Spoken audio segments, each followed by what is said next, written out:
Is your relationship driving you crazy? One minute you think the problem is them, the next you're 100% sure it's you. You're stuck in this insane loop of confusion, trying to figure out who's at fault for all the tension and unhappiness. You find yourself apologizing for things you didn't even do just to stop a fight. You're walking on eggshells, terrified of saying the wrong thing. If this sounds like your life, you are not alone. This feeling, this relational fog, is one of the biggest signs of a toxic relationship. And for people of faith, it's even harder. We're taught to forgive, to be patient, to love unconditionally. And those are incredible commands from God. But here's the twist. Those beautiful things can be used as weapons, sometimes by other people and sometimes by our own fears, to keep us in situations God never wanted for us. God does not call us to be doormats for criticism, manipulation, and disrespect. That is not His plan.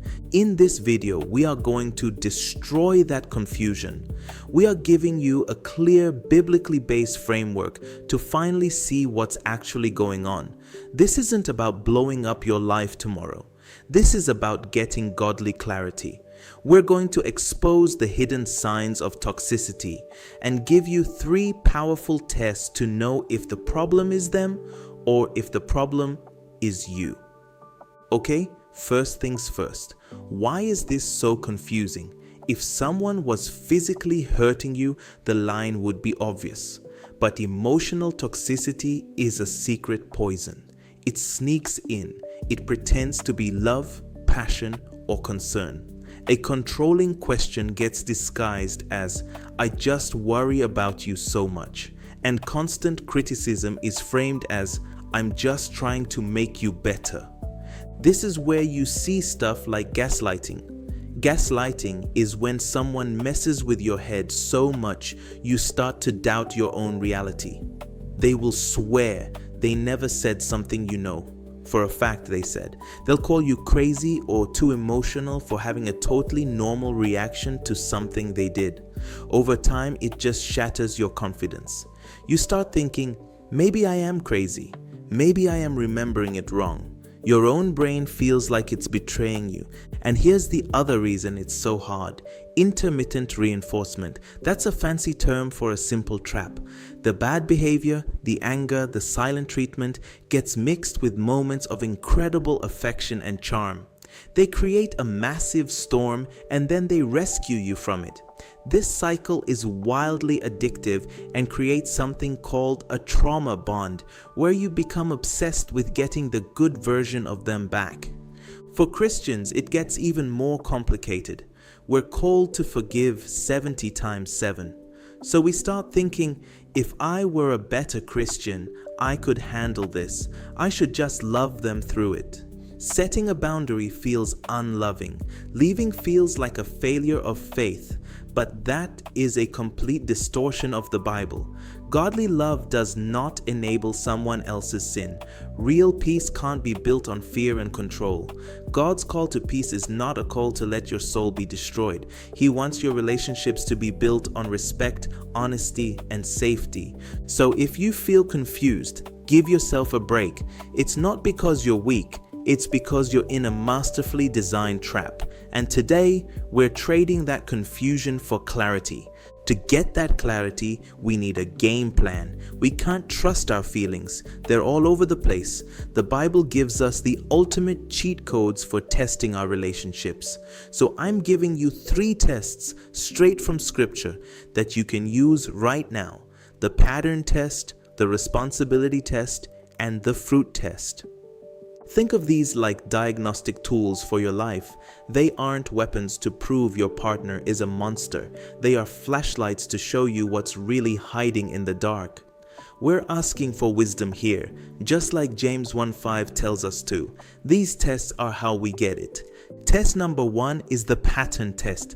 Is the bad behavior a one-time screw-up, or is it a predictable, repeating pattern? Look, everyone messes up, but in a toxic dynamic, the bad stuff is chronic. It's the rule, not the exception. Let's break down the patterns that scream the problem is them. First, a pattern of constant criticism. This is the person who finds fault with everything. Your clothes, your friends, how you chew your food, nothing is ever good enough. They might say they're just joking or giving feedback, but the message is always the same: you are failing. Ephesians 4:29 says our words should build others up. Their words are a wrecking ball. You feel smaller and dumber after every conversation. Second, a pattern of control and manipulation. This can be obvious, like them demanding your passwords or telling you who you can't see, but it's usually sneakier. It's using guilt to get what they want. If you really loved me, you would. It's giving you the silent treatment until you break. It's making your life a living nightmare anytime you hang out with your family, so you just stop trying. This isn't love. It's a hostile takeover of your life. It's the exact opposite of the selfless love we see in 1 Corinthians 13. Third, a pattern of blame shifting. When you try to tell them they hurt you, do they ever just say, "I'm sorry"? Or does it instantly become your fault? The toxic person is a master at flipping the script. You say, "It hurt me when you said that." And they say, "Well, I wouldn't have said it if you weren't being so annoying." They refuse to own their actions. Proverbs 28:13 says, "The person who confesses and renounces their sins finds mercy." Someone who never confesses is trapped in pride. And finally, a pattern of making you walk on eggshells. This is the biggest sign of them all. Are you constantly editing yourself, hiding your feelings, avoiding topics because you're scared of how they'll react? That is not peace, it is fear. You're living in a state of constant anxiety, trying to manage their moods. A healthy relationship should be your safe place, not a minefield. If you feel like you've completely lost yourself, that is a massive flashing red alert. If you're seeing these patterns, it's unbelievably strong evidence that the dynamic is toxic and you are not the source. Alright, this is the part of the video that's gonna sting a little, but it's absolutely necessary. Test number 2 is the responsibility test. This is where we look in the mirror.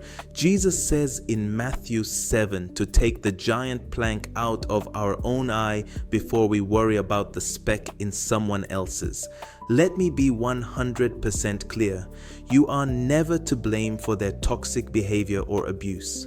You are not responsible for their sin, but it takes two healthy people to make a healthy relationship, and we're all broken. We have to ask, am I bringing my own toxic patterns to the table? Here are the signs you might be part of the problem. First, a pattern of dishonesty or contempt. Are you telling little lies to avoid a fight? And what do you really think of your partner? Contempt is when you believe you're smarter, better, or holier than them. It comes out as sarcasm, eye-rolling, and that condescending tone. It is pure poison because it communicates disgust. Second, a pattern of jealousy and control. Do you lose your mind when they hang out with friends? Do you check their phone? Try to limit who they talk to? You might tell yourself you're protecting the relationship, but this is really about your own insecurity. It's a power play, not love. Third, a pattern of escalating fights or refusing to fix things. When you argue, do you fight to win? Do you use insults, call them names, or bring up a list of every mistake they've ever made? Or do you just shut down completely, which is called stonewalling? A huge sign of maturity is being able to admit when you're wrong and actually try to make it right. If you are the one who never apologizes, then you are a massive part of the problem. Looking at our own junk is painful, but it's also incredibly powerful. When we own our sin and bring it to God, we open the door to His grace, and it gives us the clarity to see their behavior for what it really is, because we know we've already dealt with our own stuff. The third and final test is the fruit test. This is the simplest and most powerful test of them all. In Galatians 5, the Bible lists the fruit of the Spirit: love, joy, peace, forbearance, kindness, goodness, faithfulness, gentleness, and self-control. So ask yourself this simple question: what is the consistent fruit of this relationship in my life? When you're away from this person, do you feel more like yourself, more peaceful, more connected to God? And when you think about seeing them, how do you feel? Anxious, drained, ashamed, on edge? No relationship is perfect, but we're looking for the overall harvest. A healthy relationship should produce the fruit of the Spirit in you. It should make you feel safe, respected, and drawn closer to God. A toxic relationship produces bitter fruit. It produces anxiety, fear, confusion, and self-doubt. It makes you feel spiritually dead inside. The Bible flat out warns us, bad company corrupts good character. If a relationship is consistently corrupting you, that is the ultimate sign that something is terribly wrong. Okay, you've done the tests, you've looked at the patterns, you've owned your part, and you've checked the fruit. So what now? The answer isn't simple. Wisdom means matching the solution to the problem. Let's kill two unhelpful ideas right now. The idea that you should just cut all toxic people off, and the equally insane idea that you should just pray harder and endure it. The biblical way is smarter. If the test showed the main problem is you, the path is simple: repentance. Get honest with God. Confess your control, your contempt, your dishonesty. Then go to the person you hurt and ask for forgiveness. And this isn't just saying sorry, it's a commitment to actually change. Maybe with a pastor, a mentor, or a Christian counselor. This isn't about shame, it's about freedom. If the test showed the issue is them and they won't change, your job is to stop playing the game. This is where you have to set rock-solid boundaries. A boundary isn't a wall to punish them. It's a fence to protect you. It sounds like, I will not be called names. If that happens, this conversation is over. Or, I love you, but I will not lie for you. Be clear, be calm, and do not back down. Expect them to lose their minds. A toxic person hates boundaries because it threatens their control. Stand firm. This isn't unchristian.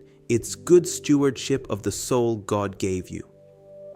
If the test showed you're both contributing, this is a huge red flag that the dynamic itself is sick. The smartest move here is to get professional help together. A good, biblically sound counselor can help you see the insane dance you're both stuck in and teach you new steps. But this only works if both of you are willing to be honest and do the work. And finally, this is the most important one. If there is any abuse in the relationship, physical, sexual, or intense emotional and financial control, your only priority is getting safe. The Bible never ever commands you to stay in a place where you are being harmed. Leaving isn't failure, it's survival. Please call a domestic violence hotline or talk to a trusted leader to make a safety plan. God is on the side of the oppressed. He wants you safe more than he wants you in a relationship that is destroying you. Figuring out who's toxic is exhausting. It takes brutal honesty and insane courage. But my prayer is that these three tests, the pattern test, the responsibility test, and the fruit test, have finally given you a roadmap. Be patient with yourself. Lean on God like you never have before. And get around other believers who can support you. God is not a God of confusion. He's a God of peace. He sees you and he will guide you into clarity. If this video helped you at all, do me a favor and smash the like button and subscribe for more videos on building healthy, God-honoring relationships. It helps us get this message to so many other people who are feeling lost. And now I have a question for you. Drop a comment below and tell me which of these 3 tests, pattern, responsibility, or fruit, hit you the hardest today. You don't have to share any details. Just seeing which one resonates helps everyone in this community know they aren't going crazy. Thank you for watching, and remember, you are worthy of relationships that bring peace, not chaos.